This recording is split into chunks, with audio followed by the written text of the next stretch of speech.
Good morning everyone, welcome to my channel. কি খবর সবার? আমি আজকে ভীষণ টেনশানে আছি, বিকজ আজকে আমার সেই কাঙ্ক্ষিত দিন, এমএসসি থিসিস ডিফেন্স।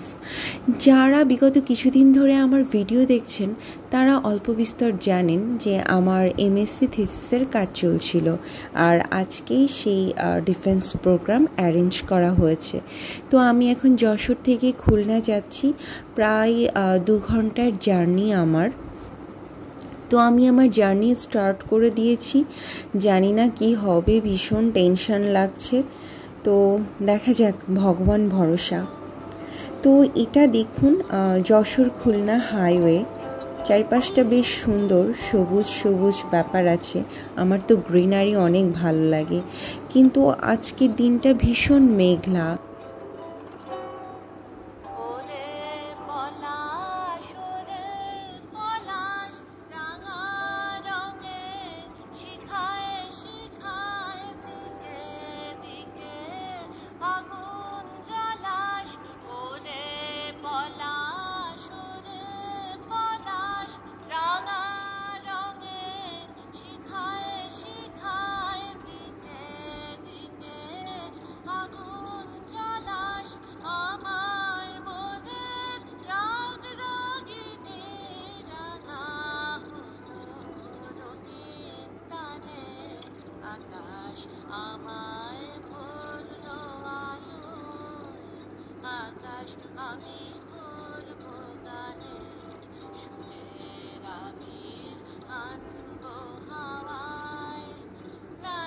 তো দেখতে দেখতে আমার রাস্তা প্রায় শেষ হয়ে গেছে, আমি আর কিছুক্ষণ পরেই নেমে যাব।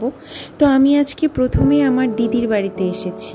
এটা হলো আমার দিদির মেয়ে, আমার মাম্মাম, আর বসে আছেন যিনি, উনি হলেন আমার দিভাইয়ের শাশুড়ি মা। তো আমি মাম্মামের জন্য এই ডলটা নিয়ে এসেছিলাম, আর মাম্মা এই ডলটা পেয়ে ভীষণ খুশি হয়ে গেছে। তো আমি আজকে প্রথমে দিদির বাড়িতে এসেছি, কারণ যেহেতু ডিফেন্স, তো এতটা জার্নি করে আর কি ডিফেন্স অ্যাটেন্ড করা যাবে না। তো এখান থেকে আসলে আমি রেডি হয়ে তারপর ইউনিভার্সিটিতে যাব।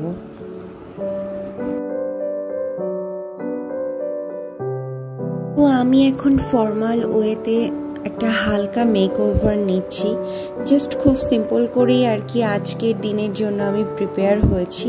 তো খুব হালকা একটা শাড়ি পরেছি, জাস্ট তাঁতের শাড়ি, আর পার্লের গহনা ইউজ করেছি, আর জাস্ট হাতে একটা ব্ল্যাক বেল্টের ঘড়ি দিয়েছি।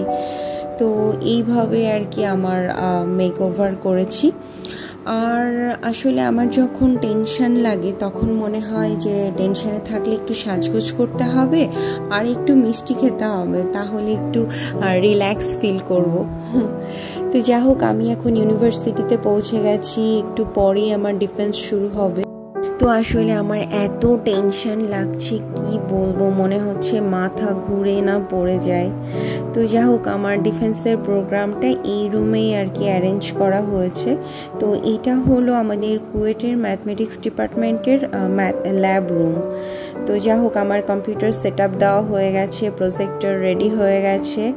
তো ভিডিও করার পারমিশন না থাকার জন্য প্রোগ্রামের কোনো ভিডিও আমি করতে পারিনি।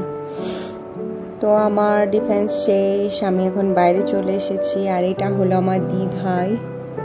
তো আজকে ছিল বলে আমি কিছুটা টেনশন একটু কম বোধ হয়েছে।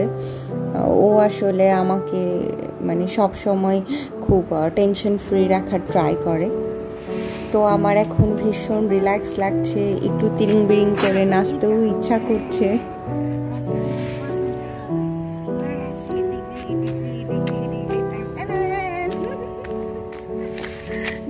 প্রেজেন্টেশন অনেক ভালো ছিল, আর ওখানে টিচাররা আমার প্রেজেন্টেশনের খুব প্রশংসা করেছে। তো এখনও কিছু কারেকশন আছে, ওগুলো কমপ্লিট করতে পারলে মোটামুটি আমার ফর্মালিটিস সব কমপ্লিট।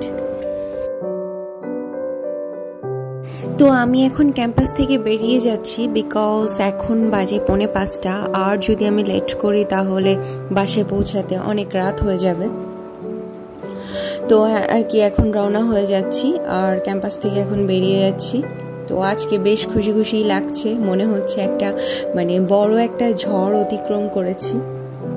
তো আমি গাড়িতে উঠে গেছি আর প্রকৃতি দেখতে দেখতে হয়তো যশোরে পৌঁছে যাব। আর সাথে থাকবে কিছু রবীন্দ্রসঙ্গীত।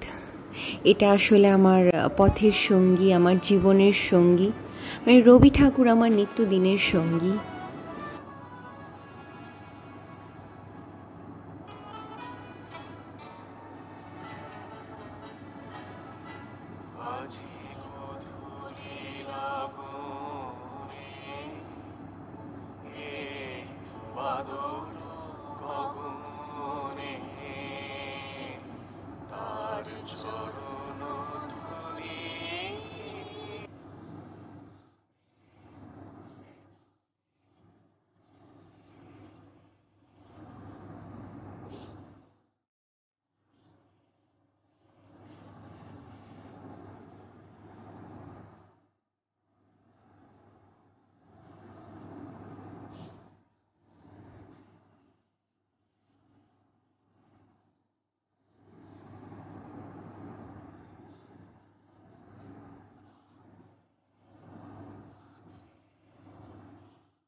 তো আমার বাড়িতে ফিরতে ফিরতে প্রায় রাত হয়ে গেছিল, 7টা সাড়ে 7টা বেজে যায়। তো তারপরে একটা বার্থডে ইনভাইটেশন অ্যাটেন্ড করি। তো এটা হলো আমার ছেলের বড় দাদা, মানে এটা হলো আমাদের বড় গোপাল আর আমার ছেলে হলো ছোট গোপাল। তো বড় গোপাল আর ছোট গোপাল একসাথে থাকলে ওরা খুব মজা করেই খেলাধুলা করে, আমার খুবই ভালো লাগে, আমি এনজয় করি। তো আমি এখানে এসে একটা মুখোশ ইউজ করেছি আর ছেলের সামনে গিয়ে দাঁড়ালে ওর এক্সপ্রেশন দেখে আমি অবাক হয়েছি যে ও ভয় পাওয়ার বদলে ও বোঝার চেষ্টা করছিল যে ঘটনাটা কি ঘটছে। উকি ঝুঁকি মেরে বারবার দেখতে চাইছি যে ব্যাপারটা কি।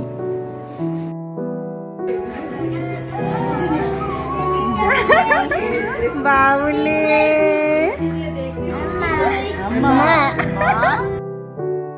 তো আমার আরাধ্য সোনা বুঝে ফেলেছে যে এটা আমিই ছিলাম।